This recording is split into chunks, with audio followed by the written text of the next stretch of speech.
Welcome to the Wheats on Your Mind podcast. My name is Aaron Harries. Wheats on Your Mind is brought to you by the Kansas Wheat Commission and Kansas Association of Wheat Growers.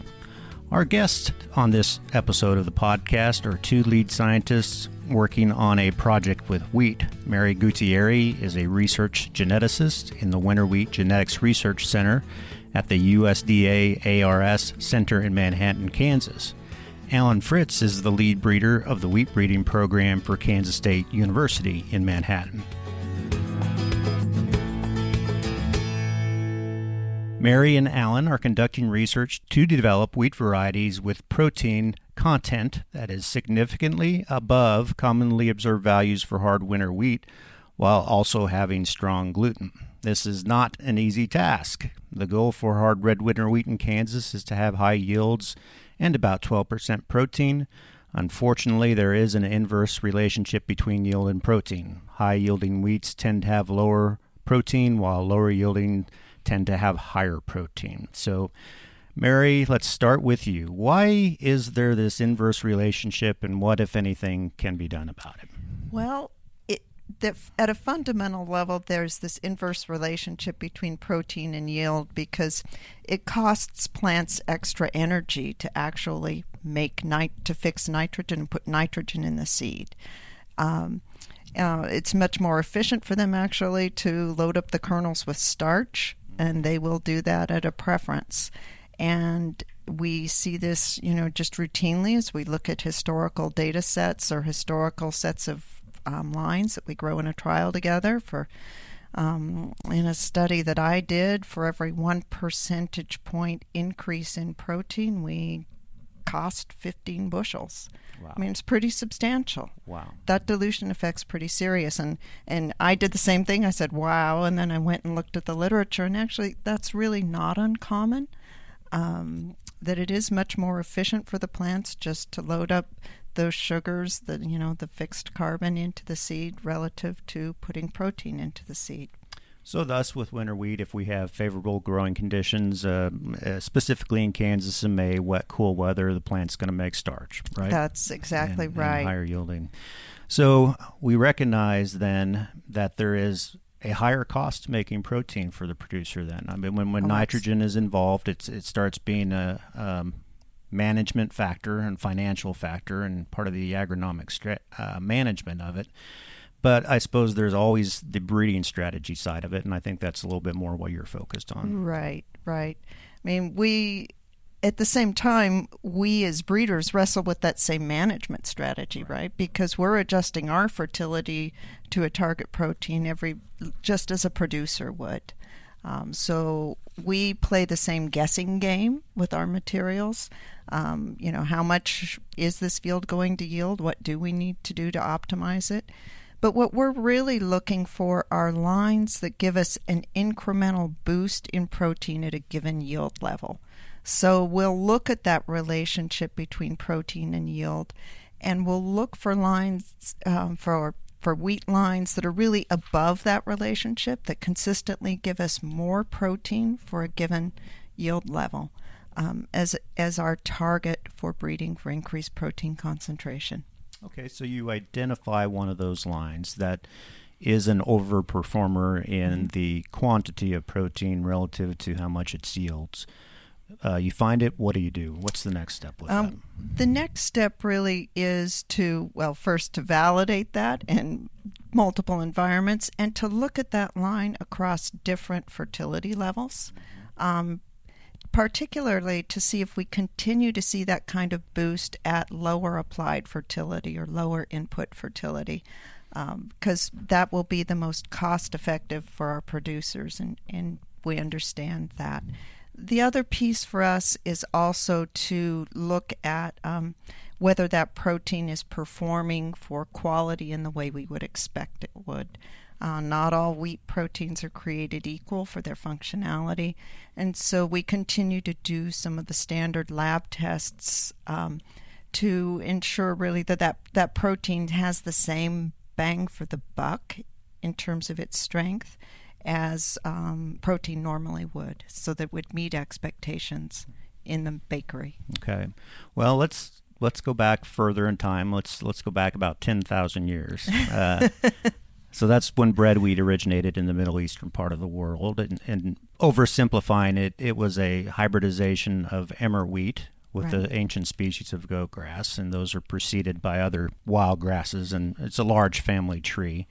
But it turns out one of those ancient relatives has very high protein content, specifically emmer wheat. Right. And part of the work we're doing now is to try and recapture some of the variation or some of the useful genetics in the emmer for that grain protein concentration. Quite some years ago now, more than 20 years ago, a trait was introduced from emmer into bread wheat. It's called the GPC trait, the grain protein concentration trait. And it is something that breeders have worked with. There are commercially available lines in the spring wheat region that utilize this trait. And that's one of the potential targets that I've been working with and we will continue to see in our breeding.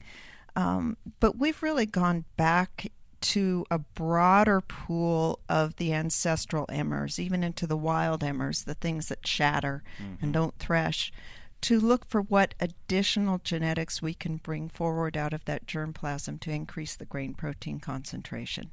And why do those wild relatives like emmer have the high protein content? Is it an adaptability thing from their environment? Is it genetic? I think the why is a really good question. I go back to what these plants are in their environment. These are successful weeds, right? Right.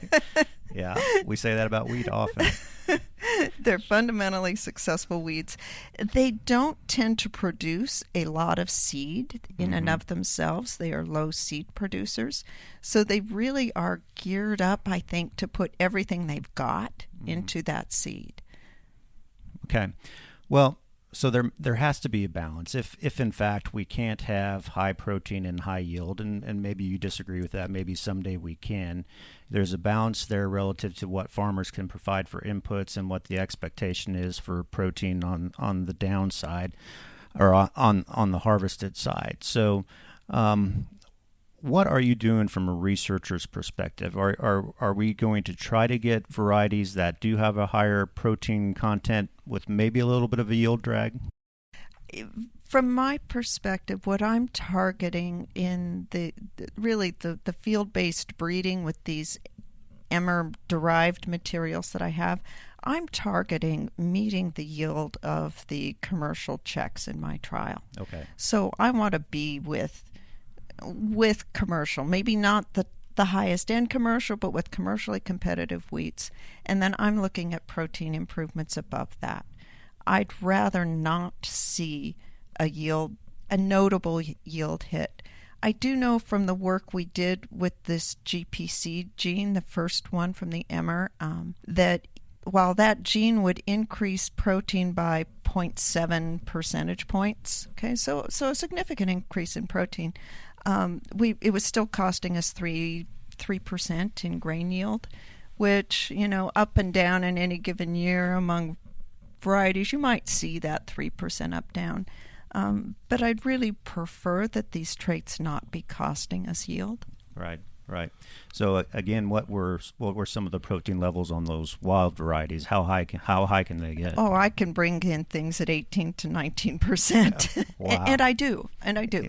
But those aren't the things that are at the top of the trial for yield. Yeah. I mean, the things that are competitive and at the top of the trial for yield, if I'm bringing in the high yielding checks at 12.5, I'm bringing these in at 14 and a half. Which is a substantial boost. All right. Well, I'm going to turn to Alan now. Again, Alan Fritz is the wheat breeder, the lead breeder of the wheat breeding program at Kansas State University. And given what we've heard from Mary, Alan, so when you're looking at your variety development program with what these ancient relatives can possibly bring to the table, and you recognize the value that protein can bring to the producer in a changing marketplace, how does that change your goals in your program? Yeah, I think there's a number of things that we would look at perhaps a little bit differently. One is, can we capture value on that protein? And as there are I think new ways of capturing that, perhaps in Kansas with some of the protein and gluten isolation facilities where there's maybe some efficiency there. But I think it's also comes in to basically more or less our conventional thought on quality. We'll say protein will overcome a multitude of sins, but protein is still important. So the quality of that protein is important, but the amount is important too. I think as we go forward, I think one of the areas where I see this really having almost a dual track is, can we find things that have significantly elevated protein that's outside of sort of our normal bell curve, and can we find value for that, maybe in combination with functionality? And then the other piece of that is, as we face a changing regulatory environment, and as we deal things with sustainability and regenerability, and we have regulations that will likely come around nitrogen fertility, are these the genetics that allow us to develop the varieties that still do the things we need them to do, that perform the way they need to perform, both agronomically and from a quality end-use perspective, while being able to do that? Okay. So give us an example of what is out there right now. So for wheat varieties that are producing maybe more protein than you would expect for their yield, and then vice versa, some reverse of that. Sure. I mean, we've looked at a number of things across. We have a trial that we run every year that's about 40 entries that is basically a small-scale variety test, and we see some things that routinely produce more protein than you would expect. It's an historical set, so it goes back to everything released by the K-State program at Manhattan since Carl 92, which was 1992, and Carl's still above the line. It still produces more protein than we would expect based on its yield, even though its yield is not terribly competitive with the newer things that are out there. Other things that are above the line, that stay significantly above the line, Bob Dole, Double Stop, the line that we have on increase for release in 2023 routinely sits above the line. It's derived from Chrome, which is another one that stays above the line, although maybe some of the functionality of the protein in Chrome isn't maybe where we would like. Its protein content is. As we hit some things that are below the line, a lot of the things that carry the 1B, 1R wheat rye translocation tend to be a little bit below the line. So Wolverine tends to be a little bit below the line. WB 4699 tends to be below the line, as does Larry. So those are just a few of the varieties that we look at. And we definitely see that spread, though, things that do better than we would expect and things that do worse than we would expect. Okay. So, Mary, back to what you were talking about, the GPC gene and wild emmer and how that works. You've got some wild emmer-derived lines now in your breeding program, in your breeding germplasm. So where are you at in the process? We're talking a number of years yet to incorporate some of these things? We're actually in the point where we now have in the field our third year of full-size plot testing with some of these materials. We've been winnowing them down each year based on their yield and protein. Some of the best of these are in a protein-targeted trial that Alan's initiated in the Russell area this year, so they're in his materials. We're also at the point where, after looking at 2 years of data, have already recycled these materials into a next round of crosses to move them forward. But, we are at the point where we're gathering a pretty significant body of data on these materials, which is pretty exciting. I think the other hope, kind of to echo Alan on the sustainability piece on this, the other hope with this material is that we pick up some of that stress tolerance that the emmer materials we would expect to bring. These things are adapted to the hottest, driest places on Earth. Right. And I'm really hopeful that together with this protein package, we'll be picking up some of that, the drought tolerance, some of the heat tolerance, and that we'll have more reliable production as well as higher protein production.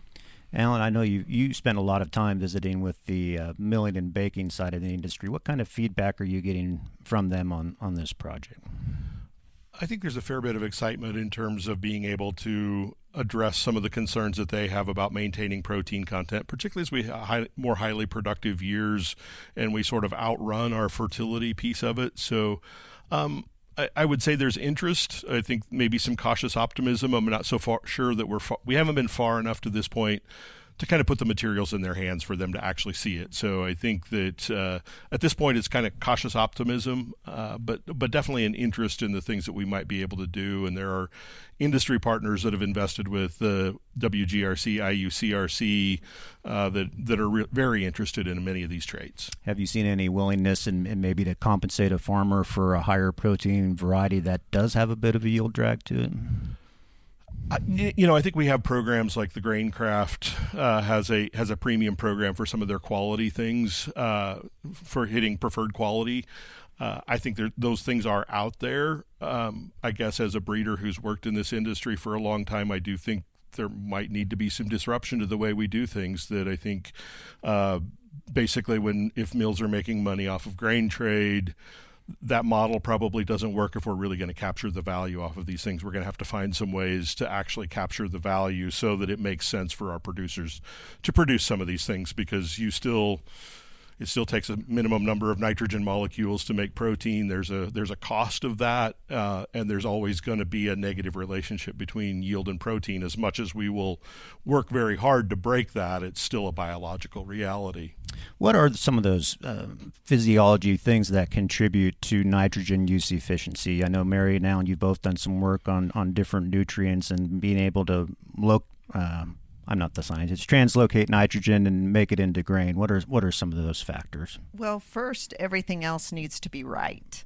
And that's the point of the sulfur work, right? Mm-hmm. Is that you can't have hidden deficiencies and be at optimum nitrogen use efficiency. Same would be true for zinc. So everything else has to be right. I think what we look at in terms of available variation in our germplasm, some of it's uptake. I mean, plants really only use about 45% or access about 45% of what we apply, which is a pretty disappointing number given how expensive nitrogen is, that less than half of it actually ends up in the plant. Mm-hmm. But I think where we saw variation in the Great Plains germplasm was in the efficiency of that recycling that happens. That so much of the nitrogen is, of course, stored in proteins in the leaves for photosynthesis and all those other good activities, that actually gets driven up into the grain. That how efficiently plants do that is really fundamentally important. About 70% of the nitrogen that ends up in the seed actually is recycled out of the leaves as the plants mature. So it's literally relocated? It's literally broken back down into constituent amino acids and moved north, relocated and reassembled into protein. Wow. It's amazing. So wheat is complex. We all sitting at the table know here. But when you're doing a project like this and screening all these things, screening for nitrogen content isn't always that easy either. I mean, you usually would typically want a larger amount of seed. Not only nitrogen content is easy, but the quality of that protein, how is it going to bake a loaf of bread? So getting a lot of samples through in a real quick process, what are some of the tools you're using now, Alan, to make that a reality? Yeah, this is really a critical thing as you start to breed for quality, breed for protein, which we've done for a long time. But we want to increase the throughput. We want to look at more and more samples. And so some of the tools that we use, we have an NIR machine where we take test weight and we get protein. One of the limitations is we have to bring everything back to the lab. So when we are out at locations across the state, we're in Colby, we're at Dighton, we're at Viola or Belleville or Russell or wherever we're at, we've got to find a way to bring all those samples back to Manhattan, which if you think about bringing 5 samples back, that's fine. If you've got a few thousand bags of 7 pounds each, that becomes a little bit more of a challenge for us. But that's the tool that we're using now. It's fairly rapid, but it still requires us to handle those samples.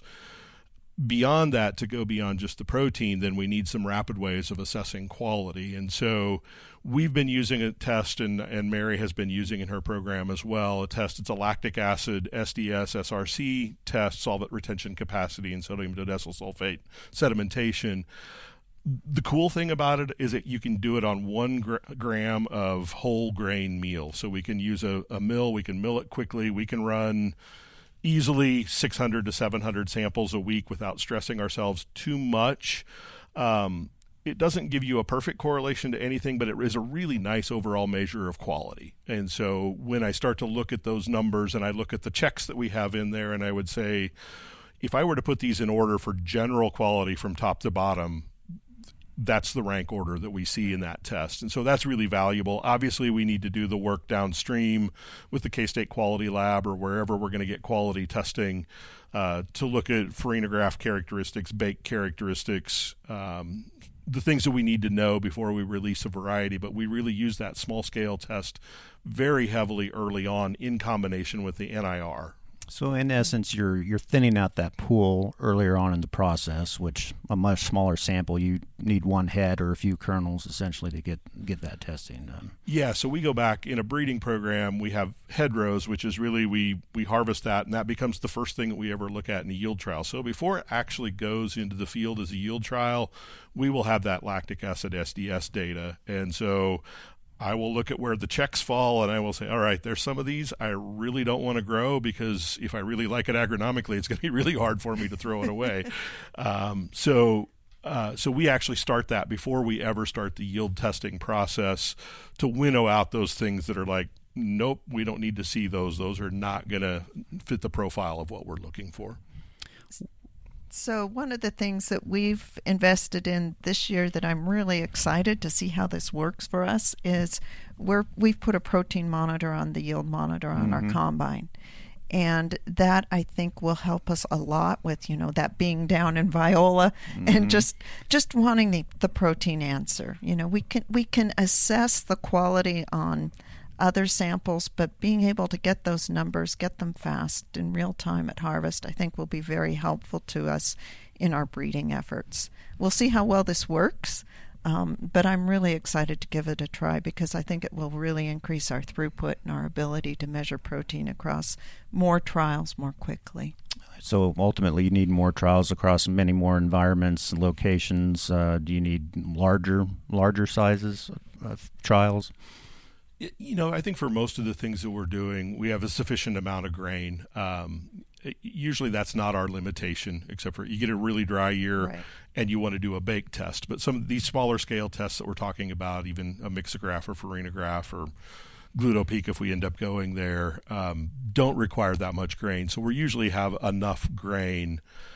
It's really that environmental variability and sampling across that enough to be comfortable that protein deviation we see for a given line is consistent across environments, because there are some that are inconsistent, and we want to winnow out those things that, okay, we know this is always going to be above the line for protein. Yeah, I think where I have I'm hedging my bets on the protein monitor on the combine is that actually that bucket size is larger, and so we have to put a larger quantity of grain through the combine to be able to measure that well. In most of our trial sites, it's not going to be an issue, but as we get into the lower yielding trial sites, we have a hard time filling that bucket.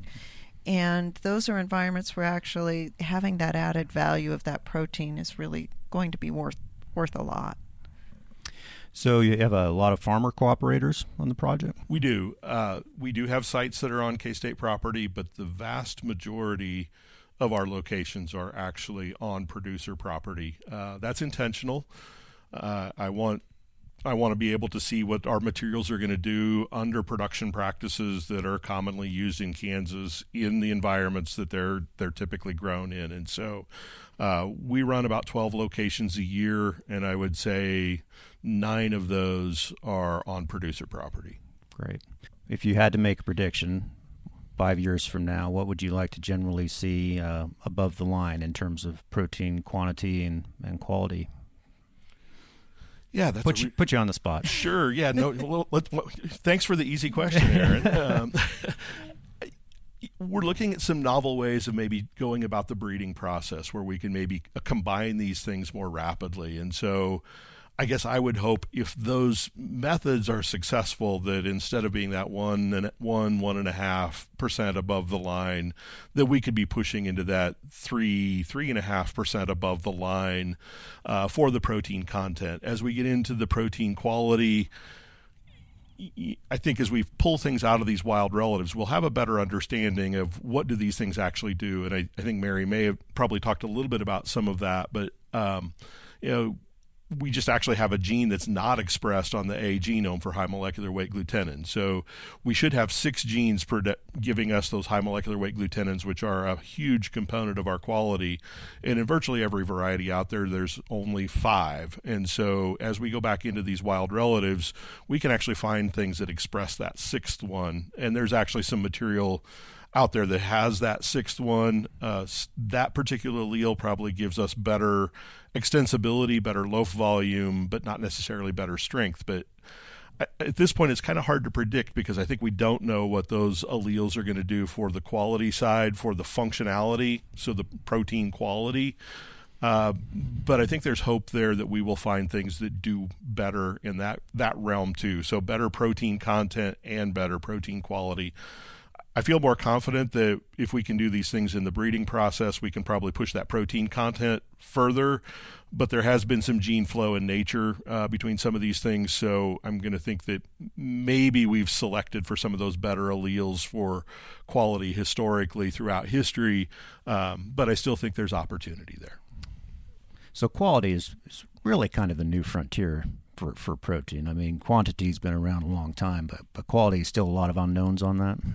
I don't know about that. I think we've got a pretty good handle on, within our standard core germplasm, what's going to give us good quality and what's going to give us bad quality. We get surprised sometimes, but by and large, I can tell you on a DNA marker profile, yep, keep this, throw that away. We know that the 1B1R is problematic for protein quality. We know that a particular version of the glutenin on the D genome, one of them is generally much better than the other. We know about variation in the GLUB1 and the overexpression that's the basis of the snow mass. Yeah, I would agree with that. I think for what we currently have to use for the alleles that are available to us right now, I feel like that's fairly well worked out. And I think Mary said it well. Sometimes we get surprised. Sometimes there's something like, oh, wow, that's better than it ought to be given its genetic constitution. Or that's kind of disappointing given its genetic constitution. I think the unknown is as we bring in some of these new alleles from these wild relatives that maybe haven't been in the gene pool before, how are they going to perform and what are they going to add to it? And so I think that's where sort of the new frontier on functionality comes from. But I think what we currently have, we understand fairly well. Well, it's good to know that. And of course, we haven't even layered on the factors of environment and when nitrogen is applied, but that may be a topic for another show. So before we wrap this up, we haven't talked much about what that protein means for the end product. You know, our staple product here for hard red winter wheat is usually the pan loaf of bread, the risen loaf of bread. So when you get that quality protein in the right quantity, what does that do to make the baker happy? Well, I have a data set that I play with that's like 7,500 bread bakes that were done at the Hard Winter Wheat Quality Lab here in Manhattan on the regional performance nurseries, the most elite of the breeder samples from 1992 to 2019. So pretty broad set of germplasm environments across the Great Plains. And 40% of the variation or the noise scatter in that data is actually explained by protein. That it's really remarkable how well protein alone predicts bread loaf volume in a large number of bakes. Protein is loaf volume. It's a lot of predictability then. Yeah, and also, I mean, protein is going to correlate well to water absorption, which is going to get you some of your mouthfeel characteristics, shelf life stability, things like that are going to play in on the absorption side too. So protein is a really critical component of overall quality. Yeah. Well, I wish you all good luck on this program. We're fortunate to have folks like you working on this. Are there anything else that either one of you would like to add to the discussion here before we wrap it up? Oh, I just want to say thank you for this opportunity, and thank you to everybody who supported this work along the way. it's really exciting, and it's really a privilege to be able to do what we do. It is. I value the partnership of Kansas Wheat and their investment in so much of what we do, and the other people that invest in it. And I do want to give a shout out to Mary and the work that she does, because really that's so foundational to be bringing that germplasm in. And I think sometimes we don't. She's kind of behind the scenes, so not necessarily varieties that are coming directly out of the ARS program, but the kind of germplasm she's developing is going to matter in farmers' fields now and going forward. And so I think it's important that our producers recognize what that investment through ARS really does for them. And Mary's got an exceptional program, and she'll make what she's doing will make a huge difference for our producers for many, many years into the future. Well, thank you. Research matters and good people matter, and it's all working best towards the best interest of the farmers. So thank you, both of you.